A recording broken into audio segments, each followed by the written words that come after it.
Hello everyone, tonight we are crouched just outside the door of a nursery that hasn't opened in 3,000 years, but still somehow every dusk the cradle inside begins to rock.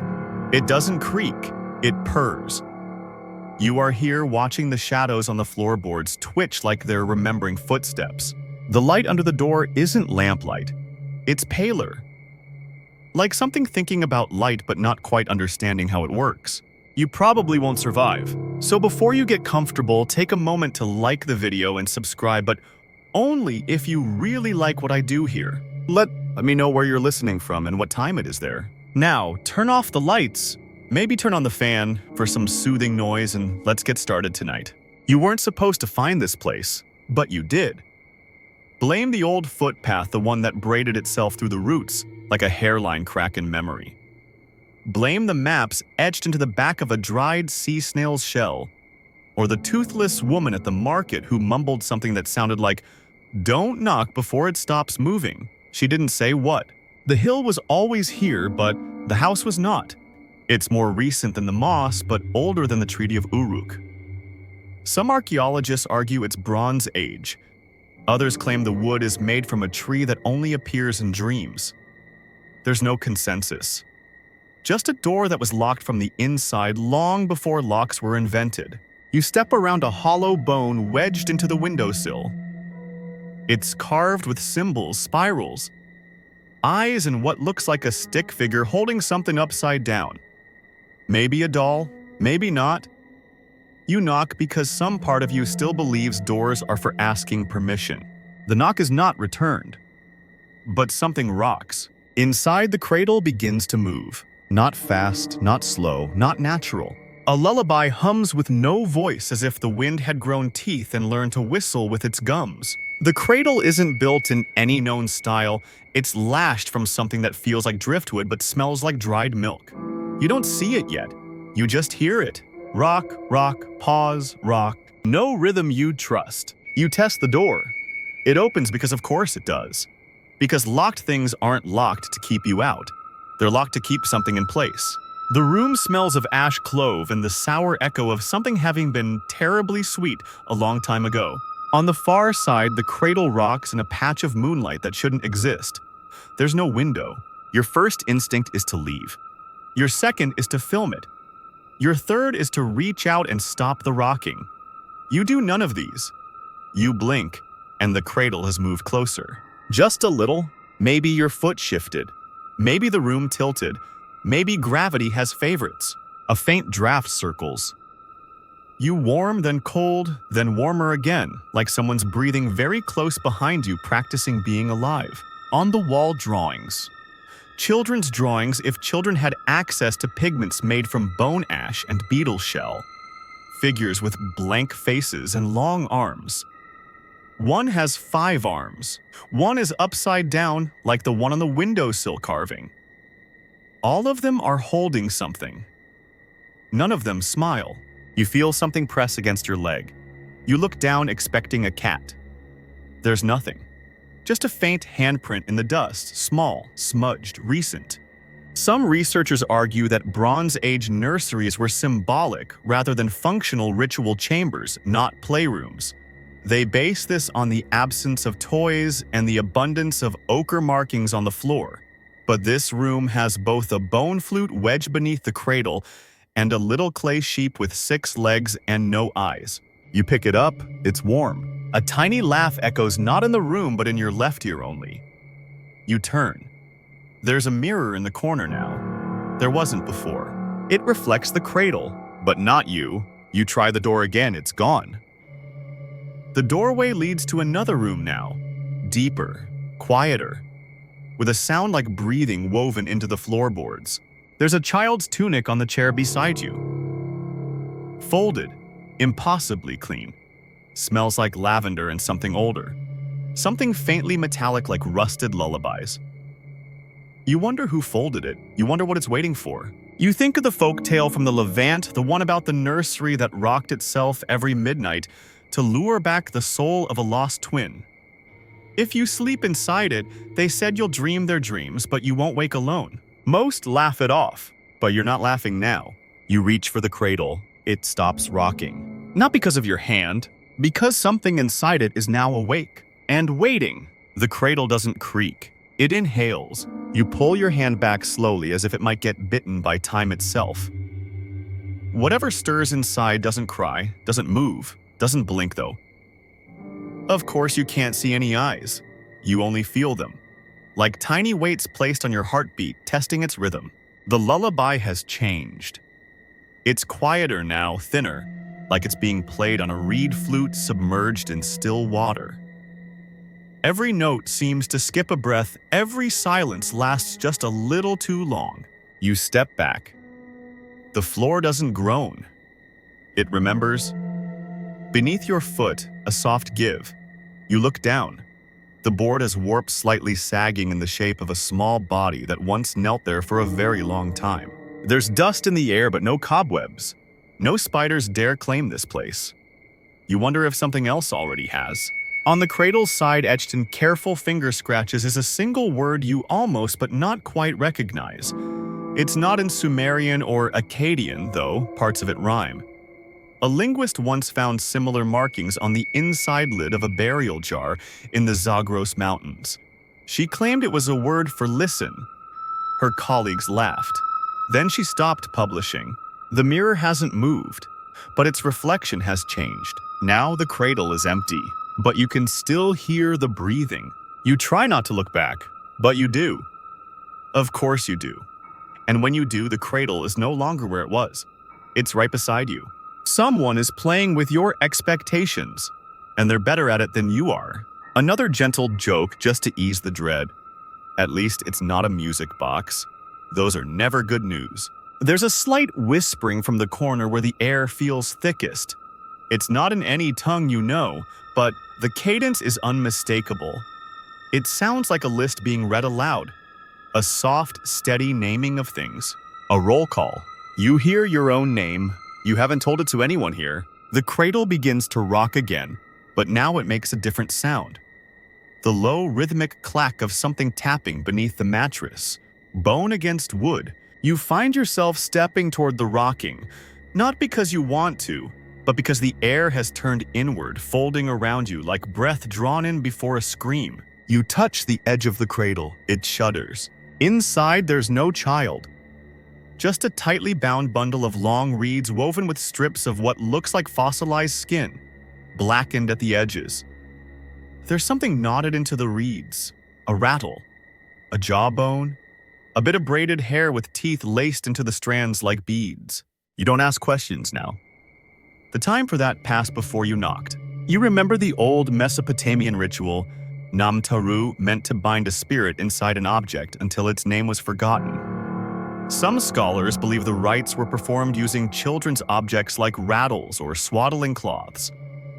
Others dismiss this as superstition, citing the lack of burial evidence. Of course, it's hard to find bones when something else remembers how to move them. You blink and the mirror is gone. In its place, a window looking into a nursery that isn't yours. It's the same room, but newer, cleaner, still impossible, and someone's inside it. A woman here back to you, rocking the same cradle with the same rhythm, humming the same melody. She doesn't turn. You knock on the glass. She stops humming, but she doesn't move. The cradle rocks on its own now, and her hand rests just beside it, still frozen mid-motion. Then the glass ripples, not like water, not like heat, like memory being rewritten. You step back. The bundle inside the cradle shifts. You don't want to look, but you do. One of the teeth in the braid has started to hum. A faint vibration like a tuning fork laid on the bone of your wrist. It's playing the same lullaby. You touch the tooth. Your vision doubles, then triples. You are in the nursery again. You are the one humming. You are not alone. The floor has begun to swell with patterns, concentric spirals that were not there before.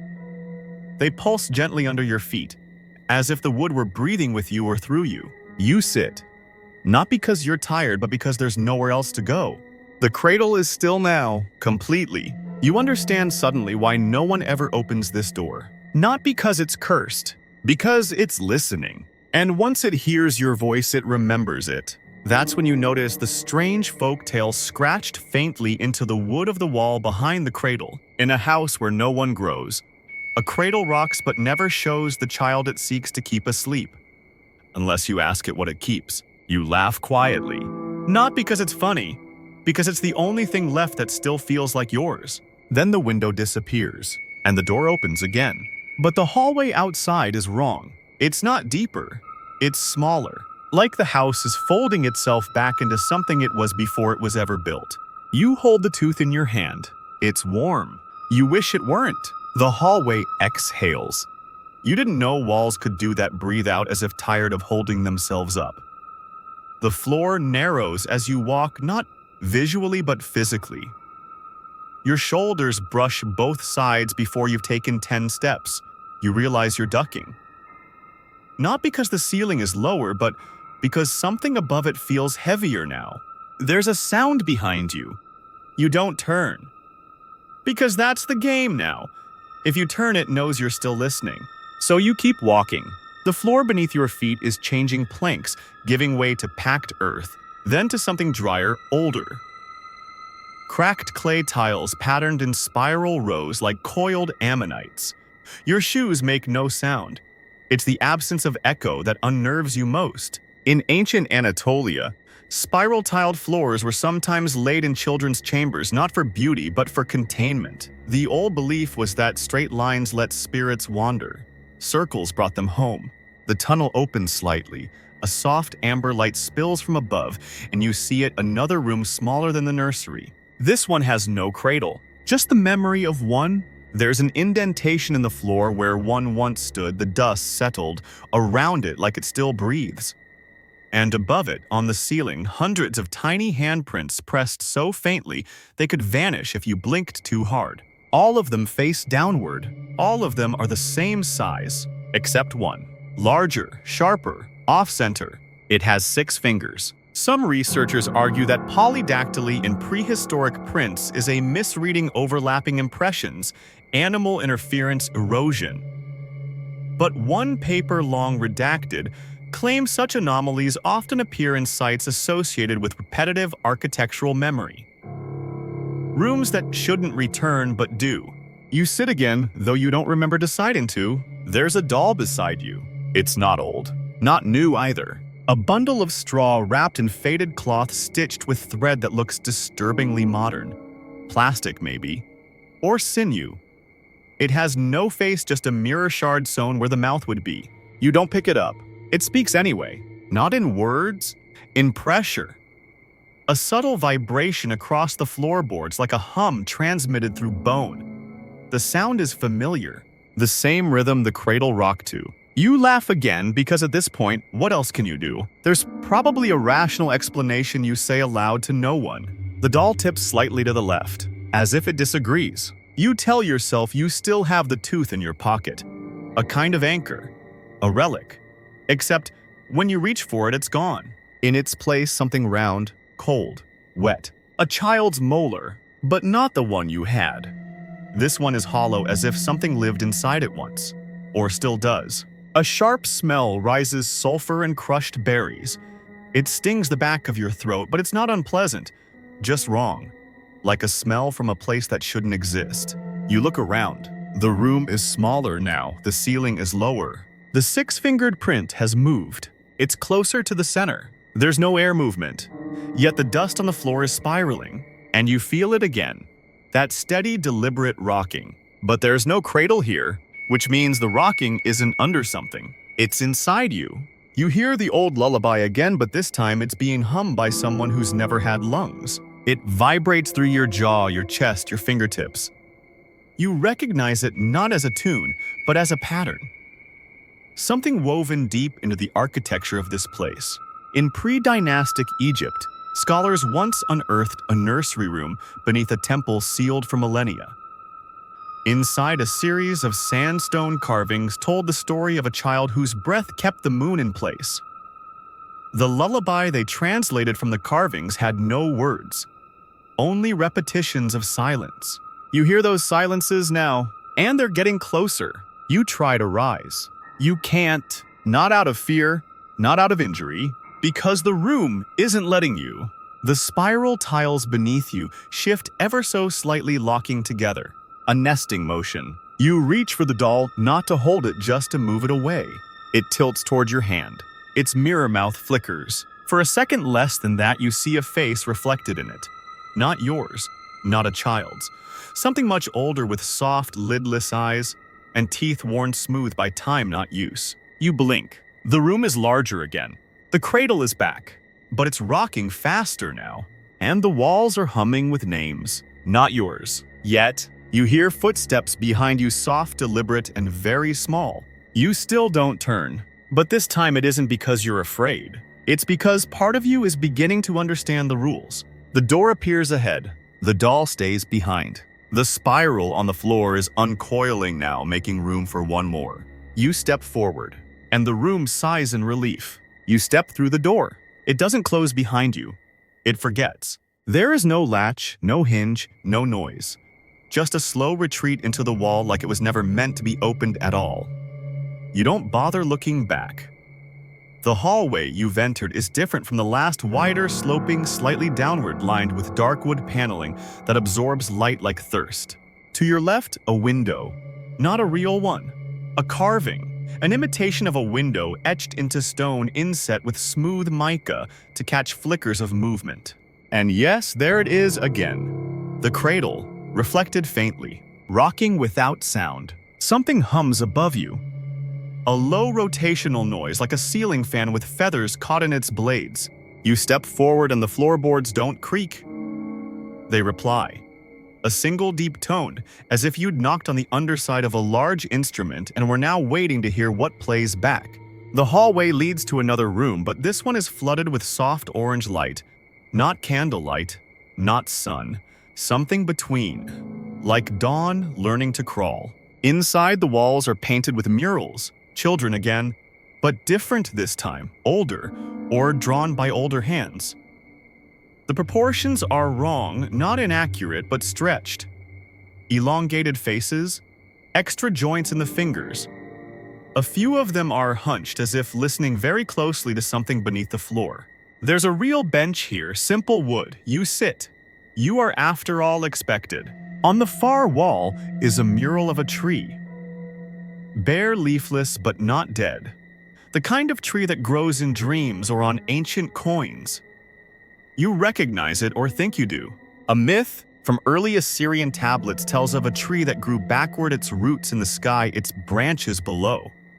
Every night it dropped seed cradles into the soil, each containing the memory of a child not yet born.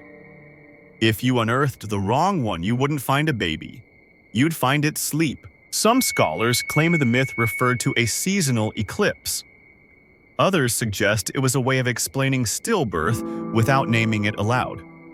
A few believe the tree was real. You don't remember asking, but you know this tree is carved beneath the nursery floor. The one still rocking. There's a drawer in the bench. Of course there is. You open it slowly, like it might sigh. Inside, a stone pacifier carved with a spiral. A folded cloth square that smells of rain and milk. A note in faint cuneiform. You try to read it. It reads back, not aloud, but through the backs of your eyes. It tells you what the cradle is waiting for. Not a child. A story. One that hasn't been finished yet. You laugh third time tonight. That's usually the limit for haunted laughter. After 3, it turns into something else. On the mural, the children are beginning to shift. The paint is old, cracked, dry. But you see it, one figure now has an open mouth. You hadn't noticed before. Inside the mouth, another cradle. Small, perfect, unmoving. You feel something at your ankle. A thread. No hair. Long and gently tugging, like a child waking up and reaching for comfort. You don't shake it off. You nod.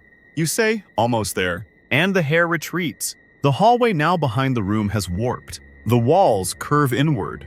You are being funneled toward the final door. The one with no handle, just a touch-sensitive spiral.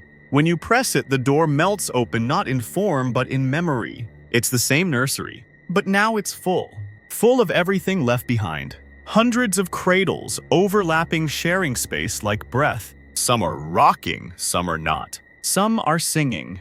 All are waiting. You step in quietly. The door behind you doesn't close. It doesn't exist anymore. There's a place prepared for you. A chair, low to the ground, beside one cradle. It's the first one. You recognize it, the one that started rocking before you knocked. It's still. You understand now? It was never rocking for you. It was rocking because you'd already sat here once, long ago. And tonight the loop has found its knot. The room exhales, and the cradle begins again. The cradle rocks, you do not touch it. It does not need you to. The room hums with warmth, too warm for stone, too alive for wood. It smells like something between old honey and the inside of a book that's only ever been opened once. Dust moves in slow spirals around the rocking cradles, not falling, just drifting. Like it hasn't decided yet whether to settle or rise. You sit. Again. Always again. Because this is a nursery, and in nurseries, repetition is the only comfort. A soft whimpering begins. Not from the cradle, from beneath it. You lean in. Not close enough to touch, just near enough to listen. It's not a voice. It is not even a sound. It's the suggestion of breath being remembered. A child-shaped silence halfway through a lullaby. On the wall behind you, the paint cracks a little deeper.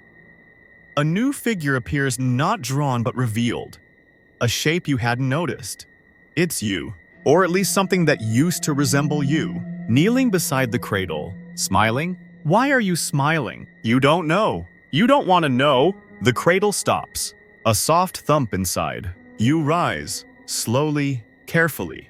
The room has grown larger again, as if your movement allowed it to breathe. You notice the ceiling now a dome far above, painted with constellations that don't match any known sky. One cluster of stars forms a spiral, another a hand. One is just an eye, open, watching. In ancient Armenia, there's a ruined temple with a similar pattern spinning constellations and the repeated carving of an eye. It was thought to be a shrine to the Watcher Child, a spirit said to observe human births and deaths from beneath the floorboards. The stories say if the child blinks, time resets. But the real debate among researchers is whether the temple was ever finished. Some say the ceiling was never completed. Others believe it was deliberately left open to let the eye inside. You look back down. The cradle is empty again, but something's changed. At the bottom, tucked into the folds of the swaddle, is your name. Not written, sewn. You reach down to touch it.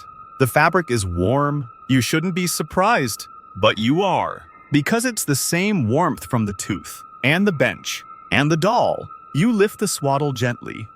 Beneath it, just more swaddle. Layer after layer, folded with impossible care. At the very center, nothing. And it is the heaviest thing you have ever held. A dense, pulsing absence. The kind that makes you understand why ghosts hum. Why shadows in nurseries flicker the way they do. Why sometimes when a cradle rocks without sound, it isn't to soothe a baby, but to remind a memory that it hasn't been forgiven. You lay the folds back gently. The fabric closes on its own. You don't need to stay. But you can, and you will, because the cradle has started to rock again. And that means it hasn't chosen someone else yet. Behind you, the door never opens, because you were never meant to leave. This was not a haunting, it was a waiting. And you are exactly on time. Somewhere the wind turns? Not here. Far away. In another room that remembers the one you found. A cradle sways in a house no one's born into anymore. A house shaped like a memory of love before it learned to speak. No more mirrors, no more songs, just the hush of fabric remembering a shape it once held. A rocking motion that no longer asks for answers, and the sound of nothing finally asleep.